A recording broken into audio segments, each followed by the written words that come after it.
Suburban neighborhoods often thrive on sameness.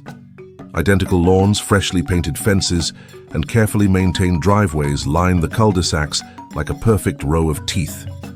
At first glance, it all seems harmless enough, just a community of families trying to keep things tidy.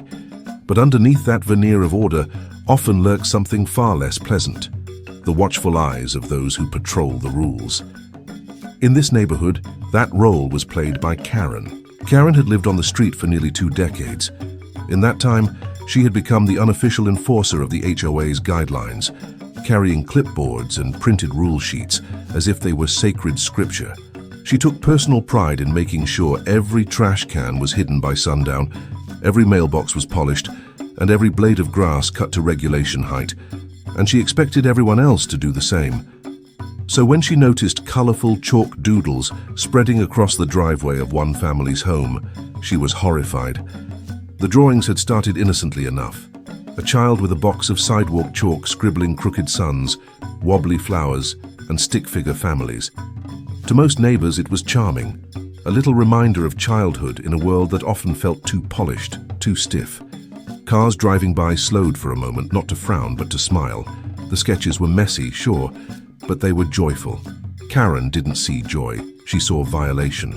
She muttered to herself about defacement and lowering property values as she snapped photos from the curb. She typed up emails to the HOA board, demanding immediate fines. And of course, she confronted the family directly, scolding them about rules against defacing neighborhood property. Even though the driveway wasn't neighborhood property at all, it was private.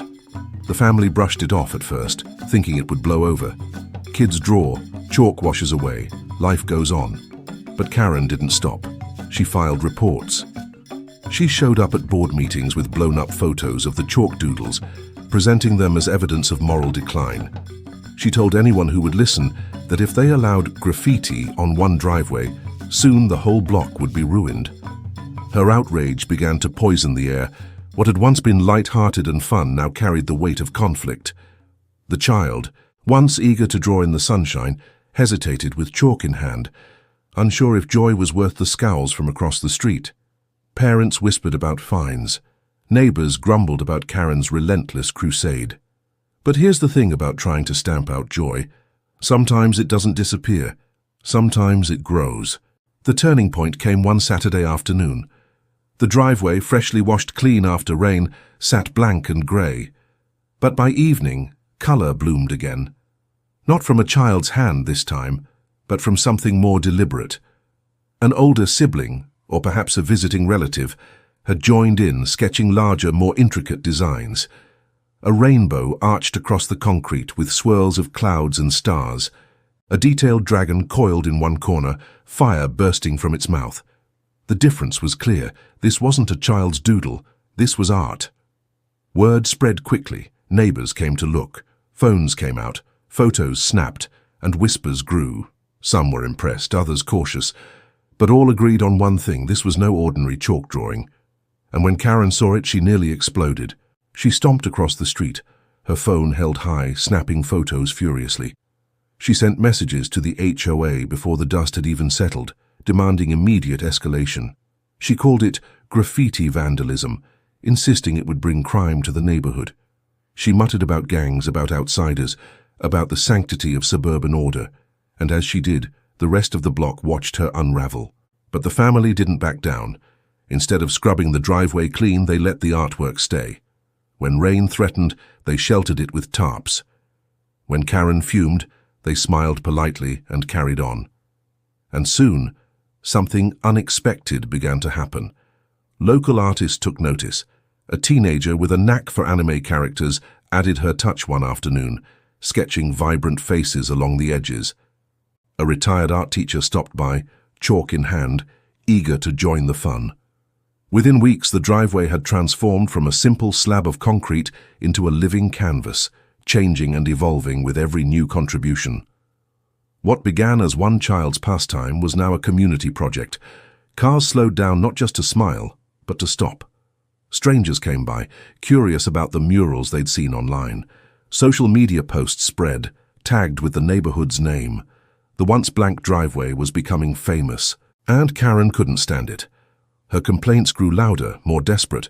She shouted about bylaws, citing passages that didn't quite apply. She accused the family of deliberately mocking her authority. She even claimed the artwork was damaging her property's value, though most neighbors privately suspected the opposite.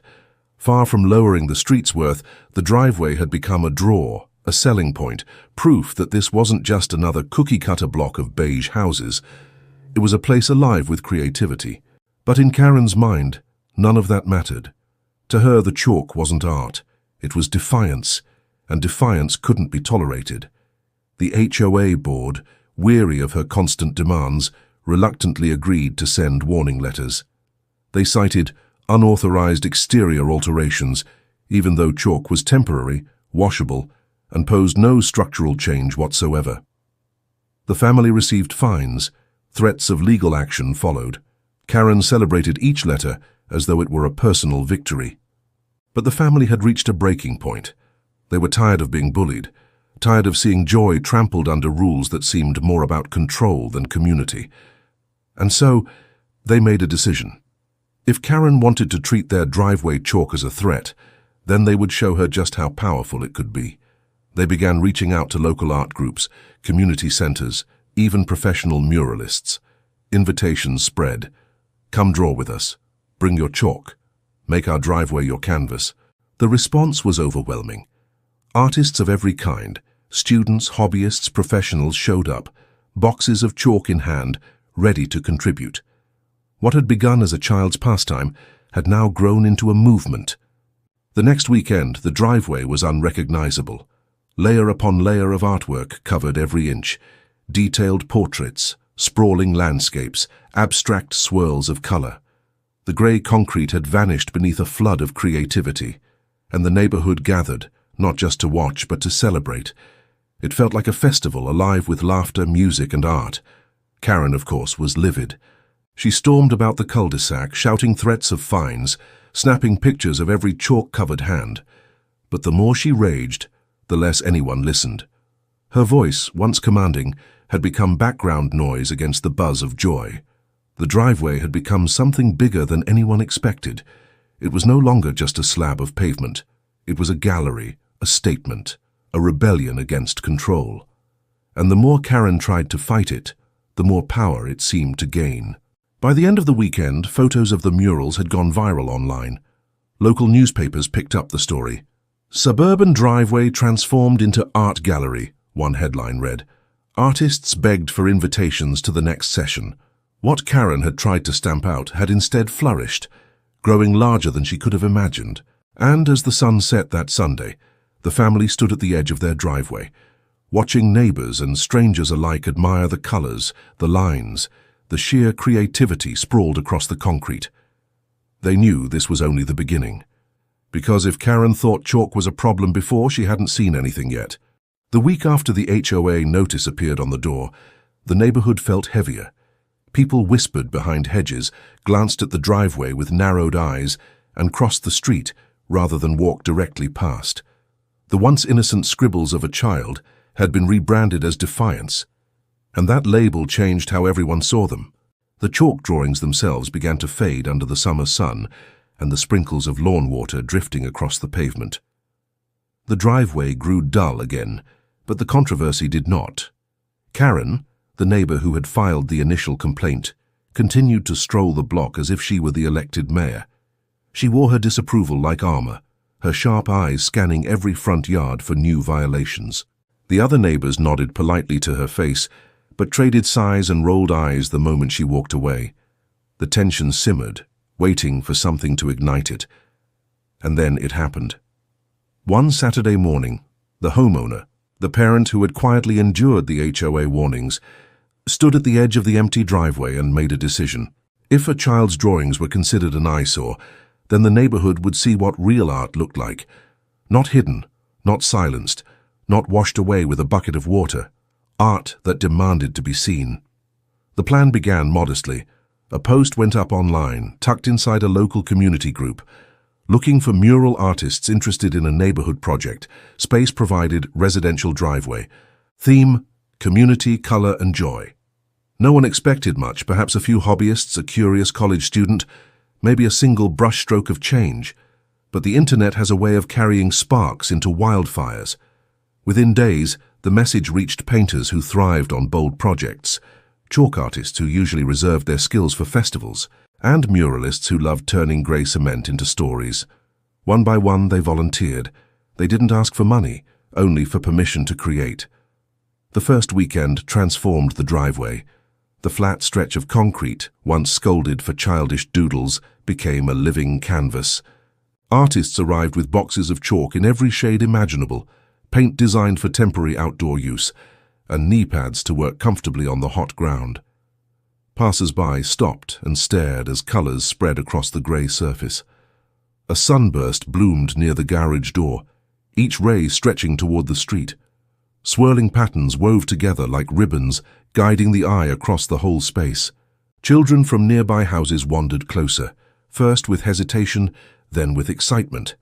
Parents tried to hold them back, fearing another HOA complaint, but the artists waved them in. Soon little hands helped fill in corners of the design, their laughter echoing against the neat facades of the houses. Karen, of course, appeared mid-afternoon. She planted herself at the edge of the driveway, arms crossed, lips pursed, her disapproval radiating stronger than the summer heat. But the difference now was the crowd. Neighbors who once stood silently on porches now gathered openly. They watched, phones in hand, capturing time-lapses of the evolving mural. For every glare Karen gave, 3 more smiles appeared in the background. The mural took shape over 2 weekends. By the time it was finished, the driveway had become a gallery floor. Bold strokes told the story of the neighborhood itself. A tree with roots branching into every house, birds carrying ribbons of color from one side to the other, and at the very center, a cluster of bright chalk drawings resembling children's doodles, the very thing that had sparked the battle. But here, framed by professional work, they were celebrated, not condemned. People who had never spoken to each other in years now lingered together at the curb, debating which corner of the mural they liked best. Teens from blocks away rode their bikes just to stop and admire it. A couple even took engagement photos beside the painted sunburst. The HOA board, however, did not share the enthusiasm. A new letter arrived, this one harsher than the last. It spoke of defacement, property value concerns, and failure to comply with uniform aesthetics. The letter threatened fines, hearings, and the possibility of legal action. Where neighbors saw beauty, the board saw rebellion. But something had shifted. Before, the chalk doodles had belonged to one child, one family. Easy to dismiss, easy to silence. Now the mural belonged to everyone who had lifted a piece of chalk, snapped a picture, or admired the transformation. It was no longer a single household against the HOA. It was a neighborhood defending its right to color outside the lines. Karen fumed as the artist returned to touch up faded areas, as though mocking her authority. She walked faster on her daily patrols, clutching her clipboard, muttering into her phone. She wasn't simply enforcing rules anymore, she was losing control of a story that had slipped beyond her reach. Meanwhile, the driveway became more than art. It became ritual. Families strolled after dinner just to admire it. Kids begged their parents to take photos beside the rainbow arcs. One elderly neighbor, who had lived on the street for decades, said she hadn't seen people gather like this since the block parties of her youth. The mural turned the driveway into a heartbeat, pulsing with color and conversation. News traveled beyond the neighborhood. A local blogger wrote about the driveway mural defying HOA rules, and the article spread. Soon, people from other districts came by, curious to see the controversy in person. Cars slowed down on the street. Pedestrians paused to snap pictures. The once ordinary block gained an unexpected landmark. The HOA board scrambled, holding late-night meetings, sending out more sternly worded reminders about compliance. But with each letter they issued, more visitors arrived, and more neighbors rallied. Every attempt to crush the mural only made its colors brighter in the eyes of those who cherished it. And so the driveway stood, glowing with hues of defiance and unity. It was no longer just pavement. It was proof that beauty, once planted, could not be unrooted by signatures and stamps. But beneath the joy and color, a storm brewed. The HOA was not done. The board prepared something larger than letters. They were ready to escalate, to prove that authority always had the final word. And as that storm gathered, the neighborhood braced. Because art had started this fight, but something far bigger was about to define how it ended. The mural had turned the quiet cul-de-sac into a destination, and the HOA hated it. What had started as one child's innocent scribbles had snowballed into a public art attraction, drawing visitors and media attention. The board's repeated warnings and threats were no longer slowing the tide, they were fueling it.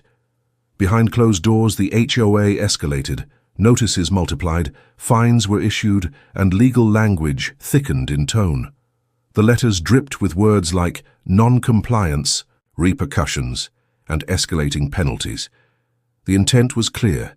If intimidation hadn't worked, force would. The board believed that no matter how many neighbors admired the mural, rules were rules, and rules must be obeyed. Karen, their most vocal ally, paraded around like a self-declared enforcer. Every morning she marched past the mural with narrowed eyes, jotting notes on her clipboard, loudly muttering about property values dropping and neighborhood standards crumbling.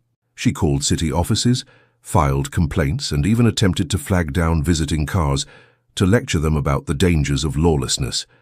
She was convinced the mural wasn't just paint, it was a personal insult to her authority. But Karen's voice no longer echoed unchallenged. For every disapproving glare she cast, 3 neighbors smiled, waved, or stopped to take a selfie in front of the driveway. Her whispers of discontent were drowned out by the laughter of children playing near the mural, the chatter of families strolling past after dinner, and the low hum of strangers admiring a space that once had no meaning at all. Still, the board wasn't backing down. They organized an emergency meeting at the community center, summoning all residents. Flyers were slipped into mailboxes. Words like mandatory attendance and serious violation discussion loomed across the page. On the evening of the meeting, the room filled beyond capacity. Folding chairs scraped against the tile floor as neighbors settled in. At the front, the HOA board sat stiffly at a long table, papers stacked in neat piles, expressions sharp with controlled irritation. Karen occupied the first row, her arms crossed, chin lifted, certain victory, just an agenda item away. The board spoke of rules, consistency, and the danger of letting exceptions undermine community cohesion. They projected images of the driveway mural onto a screen, but instead of embarrassment, the crowd reacted with quiet pride. People whispered about the colors, the joy, the sense of community it brought. Each attempt to paint the mural as a problem only reminded the room of why it mattered. When the floor opened for residents' comments, the atmosphere shifted. Parents spoke of their children's excitement at seeing art flourish in their own neighborhood. Retirees described how the mural reminded them of festivals from their youth. Teens explained how it had drawn them out of their houses to spend time with one another again. One by one, the testimonies stacked up, not as legal arguments, but as human ones. The HOA board frowned, shuffled papers, and attempted to steer the conversation back to bylaws and compliance. But the room had changed. The balance of power was no longer theirs to hold. Outside the community center, local journalists waited. The story had already started circulating: HOA versus neighborhood mural. After the meeting, several residents eagerly spoke to reporters.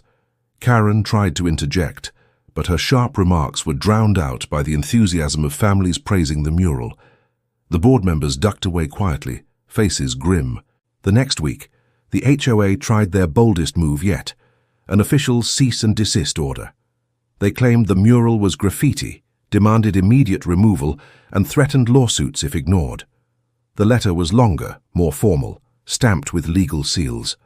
It was the culmination of months of effort to control one driveway. But the neighborhood was ready. Rather than cowering, they responded with organization. A petition spread door to door, gathering signatures not just from those who lived nearby, but from visitors who had fallen in love with the mural. An online campaign launched, sharing photos and videos that captured the driveway glowing with color under the sun. Comments poured in. "This is beautiful. Leave it." Why would anyone fight against this? HOA's gone too far again. What the board hadn't expected was how quickly the story would spread. Within days, the mural wasn't just a local curiosity, it was viral. News stations aired segments about the driveway art that an HOA once gone. Social media amplified it, memes sprouted overnight and hashtags trended. People compared the mural to famous street art, arguing it was more than decoration. It was a statement about creativity versus control. And the more attention it drew, the harder it became for the HOA to push their narrative. For every letter they sent, a dozen supportive messages arrived from strangers across the city. For every fine they issued, donations poured into an online fund set up by neighbors to save the driveway mural.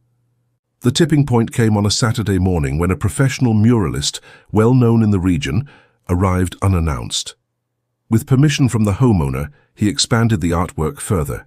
He blended in new layers of color, painted intricate details, and signed his name in a corner. The driveway had already been beautiful, but now it carried the weight of professional endorsement.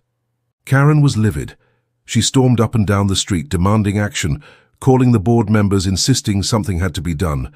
But by then, the mural had already transformed from an act of rebellion into a celebrated landmark. Tourists stopped by with cameras. Local schools brought students for field trips. Even city council members visited, curious about the project drawing so much attention. The HOA tried one last effort, hiring contractors to remove the mural. But when trucks pulled onto the street, neighbors formed a human chain across the driveway. Parents, children, seniors, teens, they all stood shoulder to shoulder, refusing to let the art be erased. Phones recorded every second. The footage spread instantly online with captions like, "HOA tries to erase community art. Look who stops them." The contractors, unwilling to fight a crowd and an audience, left. Faced with resistance, bad press, and mounting public outrage, the HOA retreated. They issued one final statement, cold and clipped, claiming they had reached an agreement and would no longer pursue the matter at this time. Everyone knew what it really meant. They had lost. The mural remained. It survived every complaint, every notice, every threat. What began as chalk doodles condemned as childish had grown into a full-scale public artwork celebrated by thousands. The HOA's attempt to erase it had only ensured it would never be forgotten.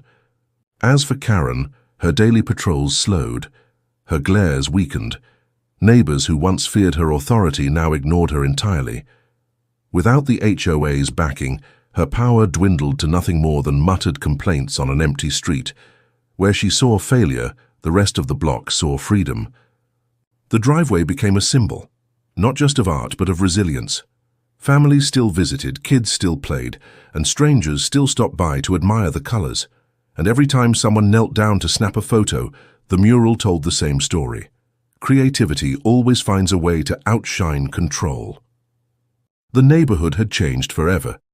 A community that once kept quiet now spoke together, defended together, and celebrated together.